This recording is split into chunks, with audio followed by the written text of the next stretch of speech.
Swastiastu, Om Swastiastu. umat Hindu Sedharma dimanapun berada. Senang rasanya bisa berjumpa lagi di acara Mimbar Agama Hindu BPH Sulawesi Tenggara, Pawata Dharma Penyejuk Jiwa bersama saya, Nimade Ibu Febriani Putri, yang akan memandu Mimbar Agama Hindu kali ini. Pada kesempatan kali ini, kita kedatangan narasumber dari jauh nih, yaitu Beli Putu Danayasa S.Phil M.Ag, penyuluh agama Hindu, Kemenek Kabupaten Konawe Selatan. Om Swastiastu, Beli. Om Swastiastu.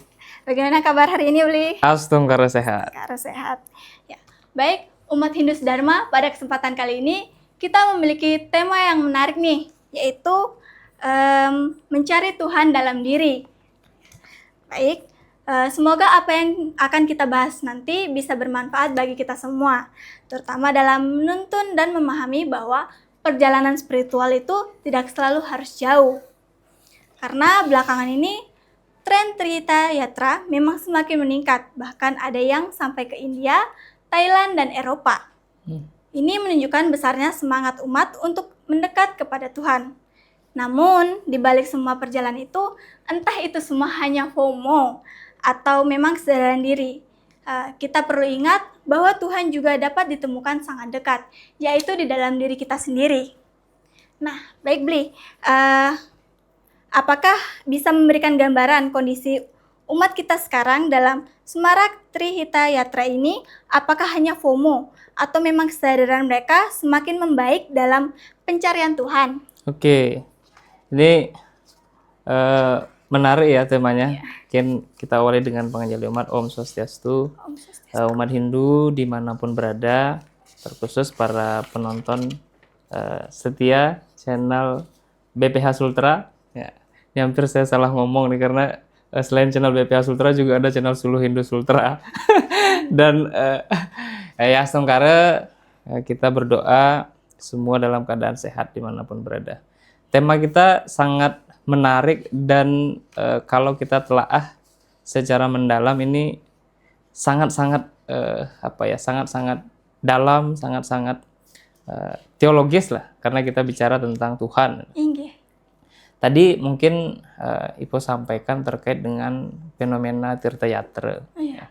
Jadi kalau kita dengar masalah Tirta Yatra ya, Iya. sekilas pasti pemikiran kita dibawa pada sekelompok orang yang berangkat menuju tempat-tempat suci. Ya. Sederhananya, kalau kita cari tahu apa Tirta Yatra itu, jadi kalau pemahaman kita secara sederhana, Tirta Yatra ini kan perjalanan suci. Perjalanan suci yang tujuannya itu adalah mencari atau mendapatkan kesucian itu sendiri. Caranya seperti apa? Itu dilakukan dengan mengunjungi tempat-tempat yang diyakini memiliki energi-energi kesucian. Kalau di Bali mungkin ke pura, ya, ke tempat sumber-sumber air, ya. Atau kalau ke Jawa mungkin ke candi-candi, peninggalan-peninggalan sejarah. Atau yang ke luar negeri mungkin ada tadi Ipo sampaikan sampai ke India, ya, ke kuil-kuil dan lain sebagainya. Tempat di mana diyakini memiliki energi kesucian. Jadi prinsip pertama yang perlu kita pahami, yang perlu kita ketahui, Tirta Yatra itu bukan sekedar jalan-jalan. Jadi perjalanan Tirta Yatra ini dilengkapi dengan perjalanan yang penuh kesucian. Jadi dasarnya harus dimulai dari pemikiran yang suci, sepanjang perjalanannya pun juga dilandasi dengan tutur kata yang suci, plus juga tentu tingkah laku yang suci. Itu dulu pertama kita harus pahami. Nah, tapi di satu sisi kalau kita melihat perkembangan pengetahuan, apalagi perkembangan teknologi ya. Zaman sekarang orang serba update di sosial media. Ketika kondisi ini terjadi, maka umat kita dihadapkan pada dua sisi. Satu, spiritualitas murni, dalam arti ya bahwa memang tujuannya Tirta Yatra itu adalah mencari ketenangan, mencari kedamaian, mencari kesucian. Itu kalau tujuannya memang spiritualitas. Tapi di satu sisi juga kita tidak bisa pungkiri bahwa ada yang hanya sekedar ikut-ikutan. Bahkan ya ada yang mungkin menjadi ajang untuk mencari konten di sosial media saja. Makanya kita harus lihat juga sisi positifnya dan juga sisi negatifnya. Kalau kita lihat sisi positifnya, kalau FOMO itu kan kita nggak mau tertinggal ya. Jadi kalau sesuatu yang kita lakukan atau mungkin istilah kerennya FOMO itu dan FOMO-nya positif, saya rasa tidak masalah. Sekarang kan trennya kalau orang anak-anak muda sekarang, bahkan mungkin yang orang tua juga, yang keren sekarang itu yang olahraga. Ya, jadi orang yang lari-lari, yang nge-gym itu keren sekarang. Itu kalau FOMO-nya positif kan nggak masalah. Nah, tapi di satu sisi kalau kita lihat sisi negatifnya, maka tujuan yang utamanya mencari tempat suci, mencari suasana suci, mencari ketenangan, mencari kedamaian, ketika dia berganti menjadi dampak negatif ya. Jadi tujuannya hanya pemenuhan konten misalkan. Jadi dia Tirta Yatra itu tujuannya supaya dapat konten. Nah, itu sudah tidak benar. Atau misalnya lebih parah lagi, kalau tujuannya hanya untuk sekedar pamer. Bahwa ini loh saya sampai ke India nih, mencari Tuhan. Gitu. Saya enggak tahu ketemu enggak itu Tuhannya. Tapi itu kan terjadi. Ada yang sampai ke Thailand tadi, sampai ke Eropa, sampai kemana-mana. Ya. Jadi ada keterikatan di sana. Ada keterikatan bahwa tujuan atau orientasinya melakukan Tirta Yatra itu bukan mencari ketenangan di dalam diri, tetapi sekedar pemenuhan konten, sekedar mencari mungkin postingan-postingan baru supaya dilihat oleh orang-orang bahwa saya bisa pergi ke Jawa, misalkan saya bisa pergi ke luar negeri. Padahal di dalam ajaran agama kita diajar untuk melepas keterikatan. Ya, termasuk dalam Bhagavad Gita misalkan. Bhagavad Gita kan menyampaikan bahwa kita kerja itu jangan mengharapkan hasil dulu. Nah, kalau konteksnya dia Tirta Yatra tapi harapannya dari awal itu dapat konten bagus, dapat postingan bagus ya, itu tentu sudah tidak sesuai.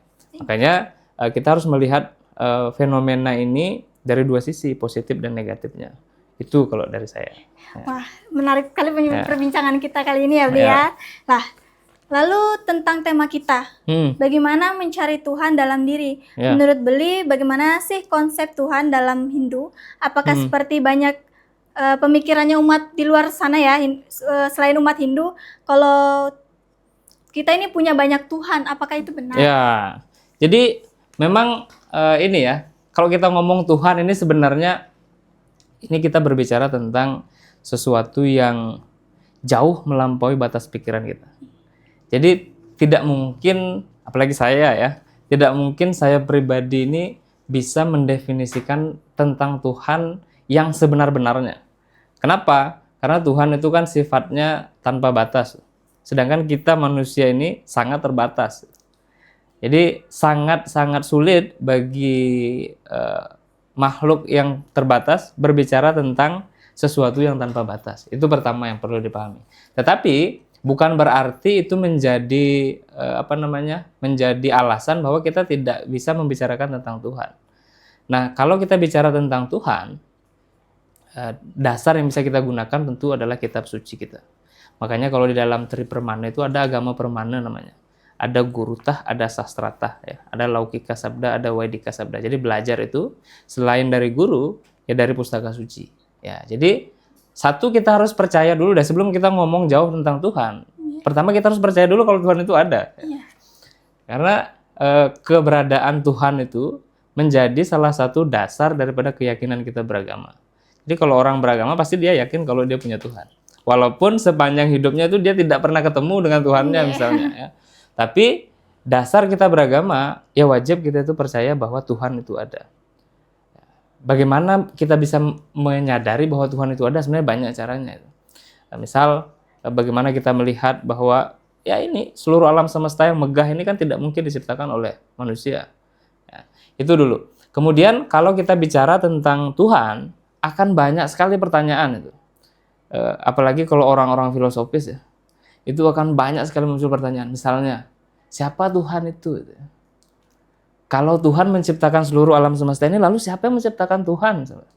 Ya ini kan pertanyaan-pertanyaan yang sangat-sangat dasar yang sebenarnya harus kita cari jawabannya.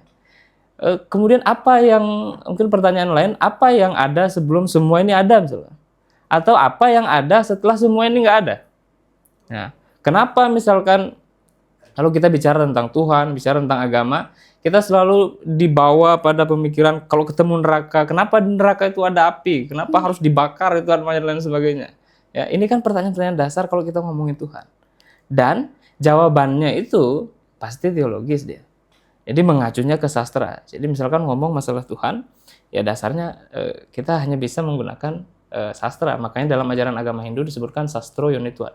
Hanya dengan mempelajari sastra kita mendapatkan kebenaran sejati, kebenaran tentang Tuhan itu. Nah itu. Kemudian kalau bicara konsep ketuhanan ya, di dalam ajaran agama Hindu, sebenarnya kalau kita ngomong ini bisa bertahun-tahun ini baru selesai gitu ya. Tapi secara umum saja kita sampaikan bahwa kita tidak ungkapan bahwa agama kita meyakini banyak Tuhan itu kan bukan ungkapan yang baru. Dari dulu orang selalu beranggapan bahwa Hindu ini kok banyak sekali Tuhannya. Ya. Apakah itu salah? Bagi saya sih tidak salah itu. Itu sah-sah saja itu mereka mengatakan bahwa Hindu itu memuja banyak Tuhan. Kita nggak boleh marah kalau disampaikan seperti itu. Yang perlu kita lakukan adalah meluruskan pandangan itu. Sebenarnya seperti apa konsepnya? Kalau kita merujuk pada berbagai ajaran pustaka suci, banyak sekali sebenarnya yang menjelaskan bahwa Tuhan itu satu. Tuhan itu satu. Misalkan dalam Rigveda itu kan disampaikan Ekam Satwiprah Bahudawadanti. Satu Tuhan itu orang bijaksana menyebutnya dengan banyak nama. Dalam Trisandya misalkan Eko Narayano Nadwityo Stikasjit itu. Jelas sekali bahwa Tuhan kita itu satu. Tapi tentu akan muncul pertanyaan lagi. Kalau memang Tuhannya satu, kenapa kita umat Hindu ini harus memuja dewa-dewa lagi tuh ya? Okay. Dewa A, B, C, Dewa Wisnu, Dewa Siwa. Ya. Pemahaman ini semakin banyak muncul ketika eksistensi para dewata ini tidak hanya di dalam aspek religius kita saja. Tetapi ketika para dewata ini eksis sampai di sosial media, eksis di TV-TV, eksis di YouTube, kita banyak nonton itu ya. Ada Little Krishna, ada Mahadewa, dan lain sebagainya. Itu kan bagian daripada pembelajaran keagamaan kita. Jadi orang bertanya-tanya, loh kok Hindu itu dewanya banyak sekali, Tuhannya kok banyak sekali?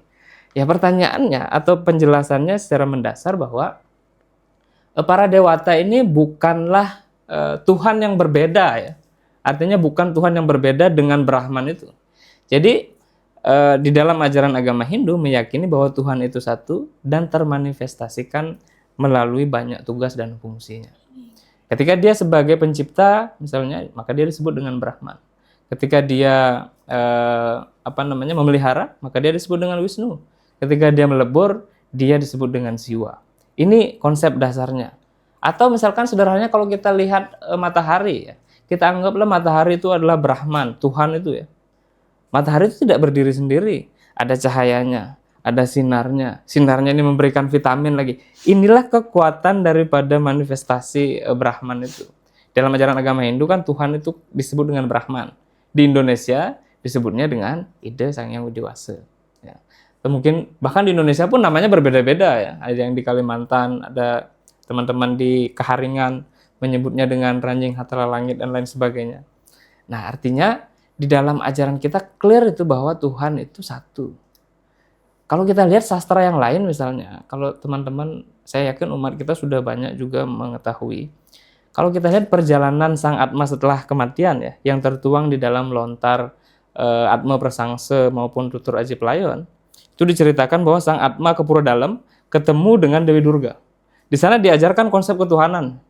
Di sana dijelaskan bahwa semua ini adalah Dewi Durga. Ya, tapi Dewi Durga ini satu. Dia berbeda sesuai dengan kedudukannya, sesuai dengan tugasnya. Ketika dia di Balai Agung misalkan, dia disebut bukan Dewi Durga, dia disebut dengan Betari Bagawati. Ketika Dewi Durga ini berada di Lumbung, dia disebut dengan Sang Hyang Manik Galih. Ketika dia berada di sawah, dia disebut dengan Betari Sri. Ketika dia di gunung, dia disebut dengan Sang Hyang Giri Putri. Ketika dia di Peteluan, pertigaan ya, dia disebut dengan Sang Hyang Sapuh Jagat.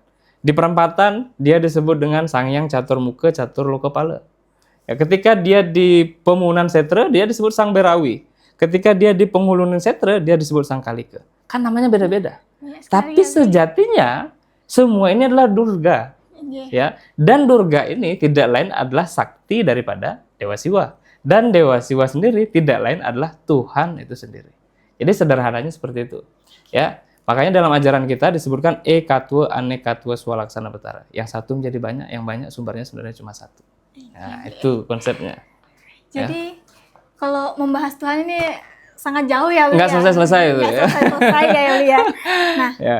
sebelum kita berakhir nih, Bli, Ya. mungkin Bli bisa memberikan pesan kepada umat sedharma terkait tema kita ini, Bli. Oke.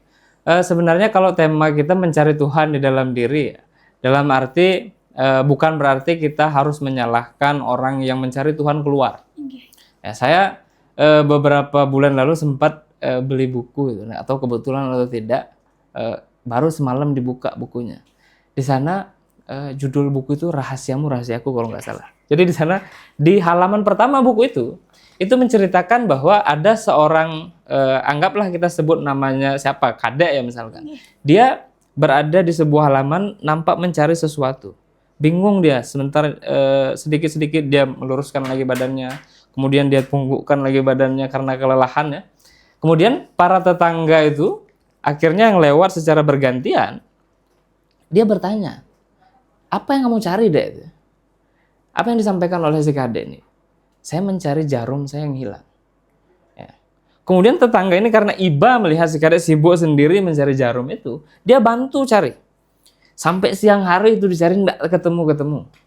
Mulai capek, akhirnya dia kasih tahu, Dek, sepertinya jarum yang hilang ini tidak gampang untuk ditemukan. Di mana sebenarnya jatuh jarummu tadi? Dengan santainya si Kadek ini mengatakan, dulu sekali jarum saya pernah jatuh di sini. Tapi jarum yang saya cari saat ini, terakhir saya gunakan kemarin malam dan jatuh di dalam kamar. Tentu temannya langsung emosi.